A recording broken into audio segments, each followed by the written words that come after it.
My name is Louis Gordon-Letty and I'm the founder of Glory League.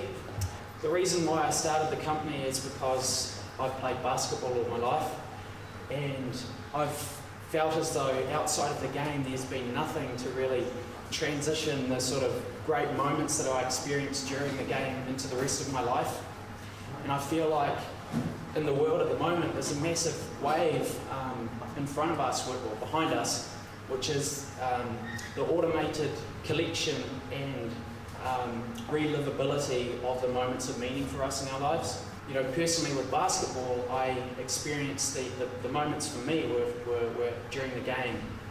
And you know, there are 200 million plus amateur basketball players that will never be great.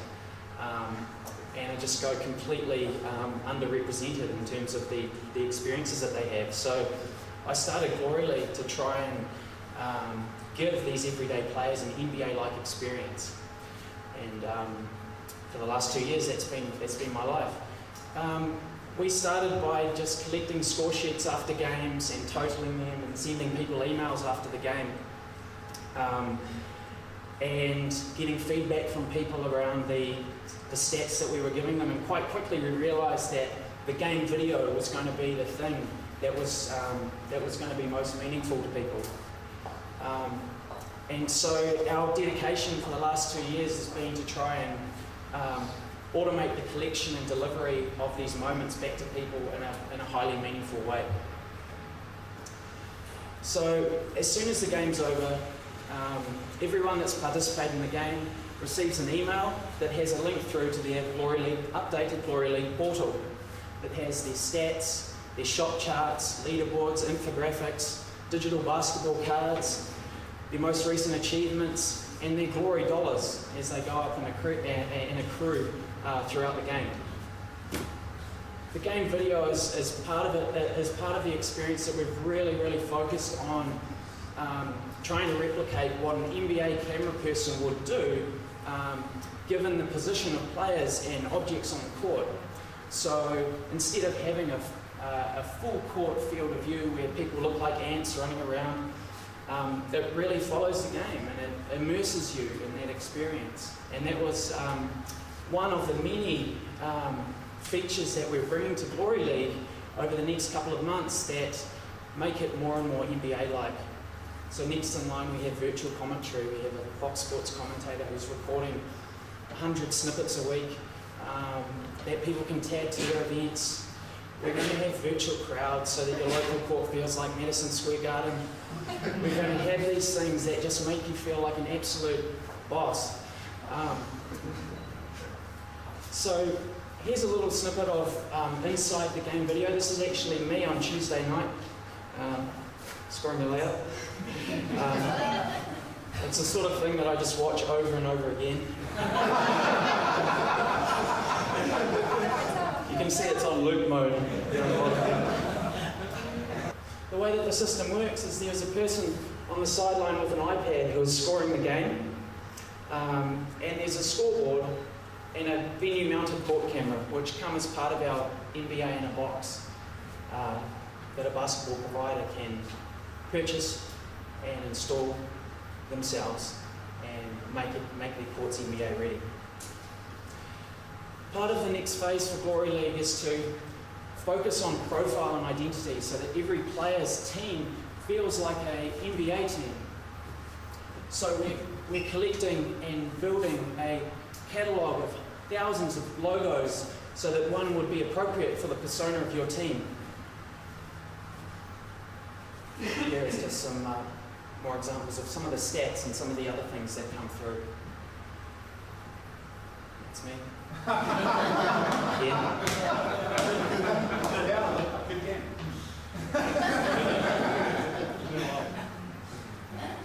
So our business model is to charge players when they hit the 10-minute mark. They can choose to be an all-star for $49 a season. Otherwise, they're just rookies. They only get their first 10 minutes of video. Sorry, how much? $49 for the whole season per player. Yeah. Are we done? Is that what you said? Okay.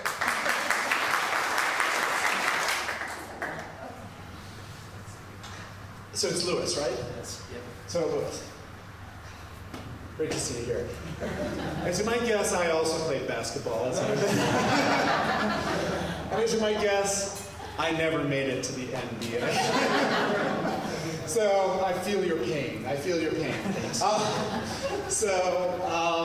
And I also was where I thought you were going to go, and you didn't go, was to the parents. Now I'm assuming you're going to go there, but maybe not. I don't know, because I tell you, it didn't occur to me, to try to save my own video because it just was never that exciting. But it sure occurred to me to save my son's video because my son, he was glory on the court, right? So tell me that's an opportunity. It is, it certainly is. Okay. Once a camera is installed at a venue, every player that takes the court will automatically get their Glory League. So as soon as they check in on the iPad at the beginning of the game, if their email has not previously been entered, it pops up and it asks for their email address. So they can always press the close button and go back to the game, but every week it asks them for their email address. And whether they put in their own personal address or if it's a child and it's only their parents' email address, then it will come through to you as a parent of a child in the game. Okay, so now tell me a little bit more about the economics of this business. Sure. So you got to put in some sort of high definition camera, Yes. right?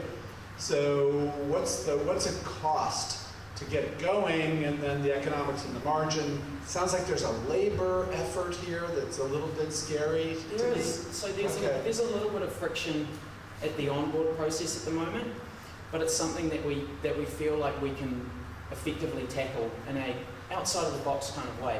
But let me just touch on the costs of the setup to begin with. Right. So the NBA in a box package that I was talking about comprises of an iPad, a court camera, and a Intel NUC that attaches to a LCD screen. The venue owner themselves can provide the iPad or the LCD screen, or they can buy the full package. So you're looking at an average of $2,500 per court to set it up. Okay, there's a little bit of money up front. Who do you sell that to the court owner? So that would be to the venue owner.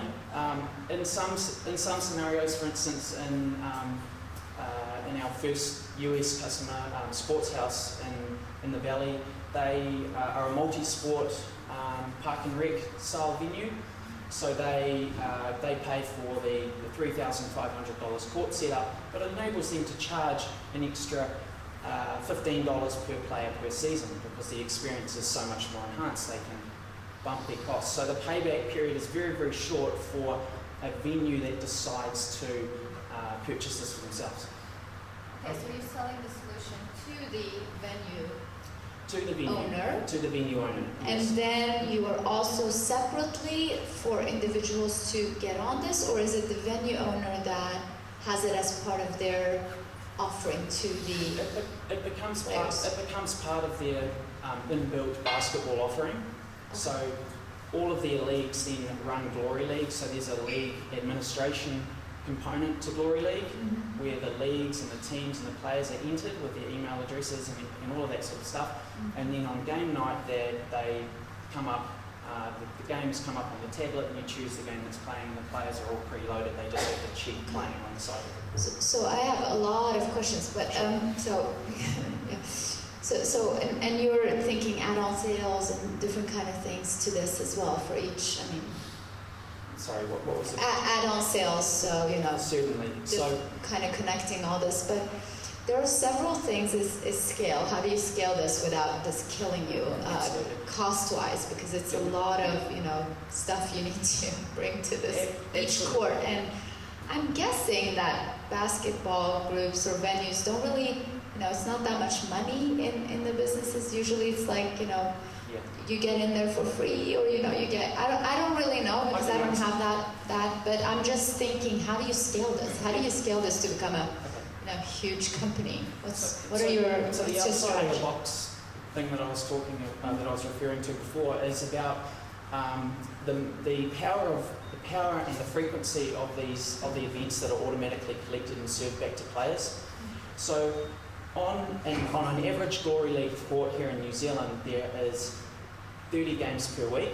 every game has 16 players. Every player has on average 15 to 20 meaningful events within the game.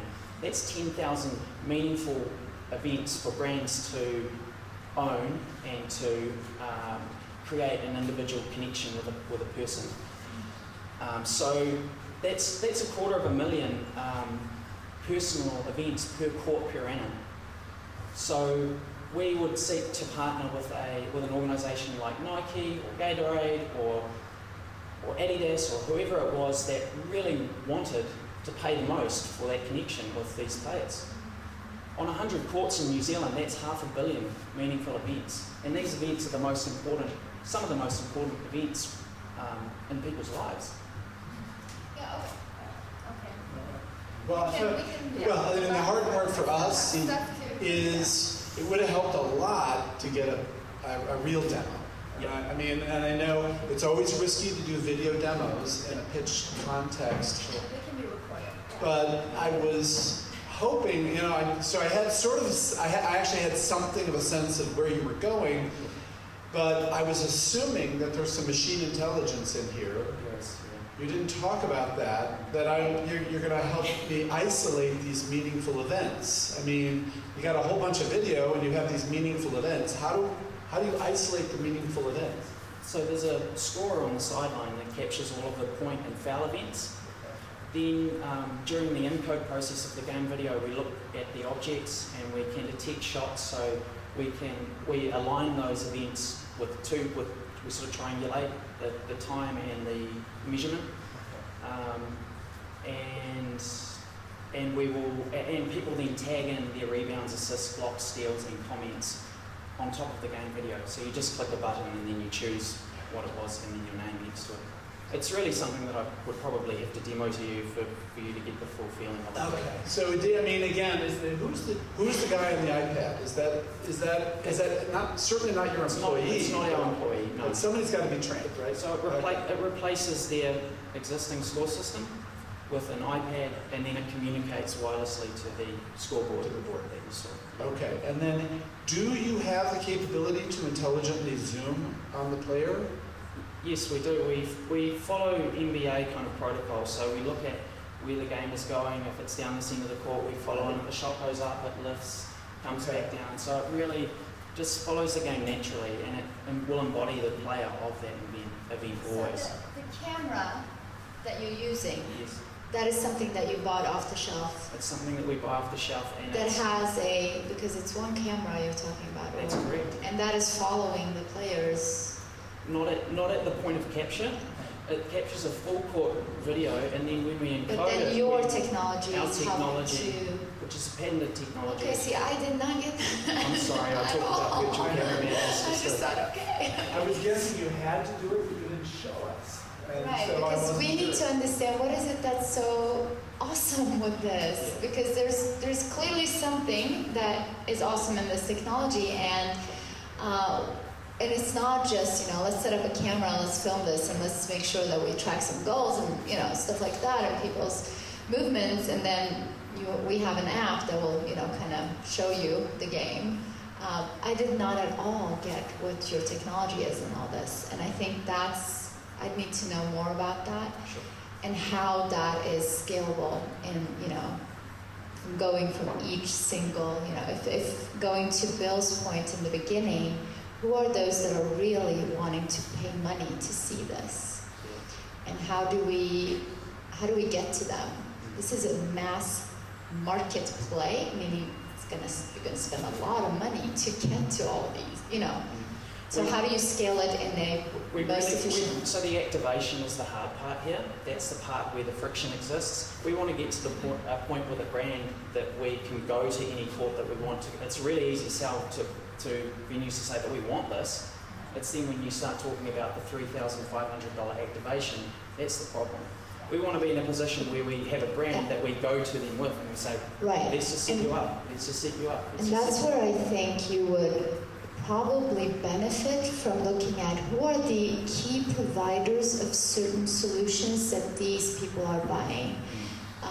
Whether it's the venue or it's, the actual players and all that, maybe have a brand that is part of that, and they're paying for the actual technology that's in there, that it's free to actually get it installed and started.